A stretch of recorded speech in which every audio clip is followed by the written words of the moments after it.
இன்றைக்கி நம்ம என்ன செய்ய போகிறோம்னா புளிக்கூட்டு செய்ய போகிறோம். புளி சாதத்துக்கு புளிக்கூட்டு கெட்டியாக நம்ம வந்து இதை புளி குழம்பு வந்து கெட்டியாக வச்சுட்டோம்னா நம்ம புளியோதரைக்கு சாப்பிட்றதுக்கு நல்லாயிருக்கும். அதை நம்ம வீட்டிலேயே செய்யலாம். அதுக்கு வந்து நம்ம கத்திரிக்காய் போட்டிருக்கேன், முருங்கைக்காய் போட்டிருக்கேன். முருங்கைக்காய் வந்து நல்லா சூப்பர் காய். முருங்கைக்காய் போடுறேன். முருங்கைக்காய் கத்திரிக்காய்க்கெலாம் நல்லா சூப்பராக இருக்கும். ஆனால் அது புளி ஊற்றாமல் அதை வேக வைக்கணும். இப்போ வந்து இது வந்து மிளகாய், ஒரு 4 மிளகாய் போடுறேன். இது வந்து மாங்காய் ஒரு 3 துண்டு போடும். எல்லா காயும் ஒன்றா போட்டுட்டு இப்போ வந்து நம்ம குழம்பு பொடி போடுறோம். நம்ம எல்லாமே போட்டு அரைச்சி வச்சுருக்கோம் வீட்டில். இந்த குழம்பு பொடி போடுறோம். இந்த காய் வேகிறதுக்கு ஃபஸ்ட்டே உப்பு போட்டுறணும். ஏன்னா அப்போ தான் அந்த உப்பு வந்து இந்த காயில் ஒட்டும். இப்போ வந்து தண்ணியை ஊற்றி நல்லா கரைச்சி விட்டுறோம். இப்போ வந்து எல்லாத்தையும் நல்லா கரைச்சி விட்டுட்டு தட்டு போட்டு மூடி நல்லா வேக வச்சுருவோம். அதுக்கப்புறம் தான் நம்ம புளி ஊற்றணும். முதல்ல இது வேக காய் நல்லா வெந்துருச்சு. முருங்கைக்காய் சூப்பர். ஐயோப்பா, காய் நல்லா வெந்துருச்சு. கத்திரிக்காயெல்லாம் நல்லா குழையாக வந்துருச்சு. இந்த நேரத்தில் நம்ம வந்து புளி கரைச்சி வச்சுருக்கோம். புளி தண்ணி ஊற்றுவோம். நல்லா வடிகட்டி வச்சுக்கிறணும். இதை வந்து ஊற்றி நல்லா கொதிக்க விடணும். மறுபடி இன்னும் நிறைய வற்றணும். இது வந்து இந்த காய் தான் இருக்கணும். மாங்காய்லாம் நல்லா வந்துடுச்சு.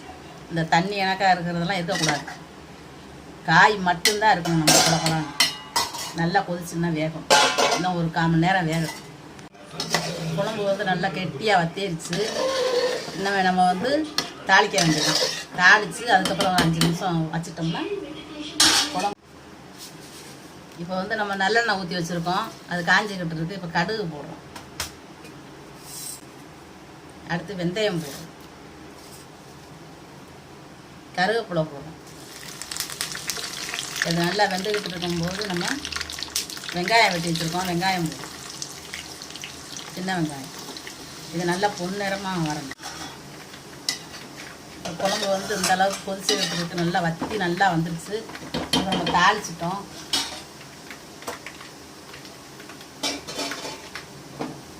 நம்ம தாளிப்பை தூக்கி அதில் ஊற்றிடுவோம். இது வந்து நல்லாவே எண்ணெய் நிறையா தான் ஊற்றணும். நம்ம இந்த குழம்புக்கு வந்து நம்ம தக்காளியெல்லாம் போடக்கூடாது. இது வந்து 2-3 நாளைக்கு இருந்தாலும் கெட்டு போகாது. நமக்கு புளி வந்து நல்லா ஊற்றிருக்கோம். மாங்காய் போட்டிருக்கிறதுனால புளி கொஞ்சம் குறைச்சி தான் ஊற்றணும். இல்லைன்னா ரொம்ப ஊற்றிருக்கணும். இது வந்து மண்டை வெல்லம். இதுவும் போட்டே ஆகணும். இந்த குழம்புக்கு வந்து மண்டை வெல்லம் போடணும். போட்டு நம்ம ஒரு அடுப்பை ஆஃப் பண்ணிவிட்டு மூடி வச்சுருவோம். நம்ம ஒரு 5 நிமிஷம் கழித்து நம்ம அப்புறம் எடுத்து கிண்டி விட்டோம்னா மண்டை வெல்லம் எல்லாமே கரைஞ்சிரும். சூப்பராக இருக்கும். இது வந்து புளி சாதத்துக்கு நல்லாயிருக்கும். நம்ம எல்லாம் போட்டு தாளித்து எல்லாம் வச்சுருக்கோம். மண்டை வெல்லம்லாம் உள்ளே போட்டிருக்கோம். அது எல்லாமே கரைஞ்சிருக்கும் நேரம். இது வந்து நம்ம எதுக்கு போடுறோம் அப்படின்னா உரப்பாக இருக்கும். இது வந்து கொஞ்சம் காரமான குழம்பு தான். உரப்பு புளிப்பு நமக்கு வந்து கொஞ்சம் இனிப்பும் போட்டோம்னா நல்லா சூப்பராக இருக்கும்.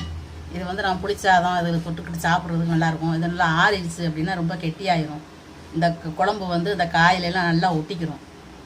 கத்திரிக்காயெல்லாம் நல்லா குழஞ்சி போச்சு பாருங்க. கத்திரிக்காயெல்லாம் இப்படி தான் குழஞ்சிடணும். எடுத்தோம்னாலே குழப்பலான்னு போகிற மாதிரி இருக்கும்.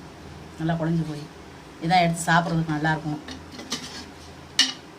இந்த மாதிரி வந்து கத்திரிக்காய், முருங்கைக்காய், பச்சை மிளகாய் போட்டு நம்ம வச்சுருக்கோம். மாங்காய் இருந்துச்சு, அதனால் மாங்காய் போட்டிருக்கேன். மாங்காய் இல்லாட்டாலும் பரவாயில்ல வைக்கலாம். ஆனால் இதெல்லாம் போட்டு வச்சோம்னா ரொம்ப சூப்பராக இருக்கும். இந்த மாதிரி நீங்களும் செஞ்சு சாப்பிட்டு பாருங்கள். இது வந்து நமக்கு இந்த சாதத்துக்கும் தொட்டுக்கலாம். தயிர் சாதம் அதுக்கெலாம் தொட்டுக்கலாம். ஆனால் புளியோதரைக்கு வந்து தொட்டு சாப்பிட்றதுக்கு ரொம்ப சூப்பராகவே இருக்கும். இந்த மாதிரி செஞ்சு நீங்களும் சாப்பிட்டு பாருங்கள். இந்த வீடியோ உங்களுக்கு பிடிச்சிருந்துச்சுன்னா லைக் பண்ணுங்கள், ஷேர் பண்ணுங்கள், சப்ஸ்கிரைப் பண்ணுங்கள். பக்கத்தில் இருக்கிற பெல் பட்டன் அனுப்பி விட்ருங்க.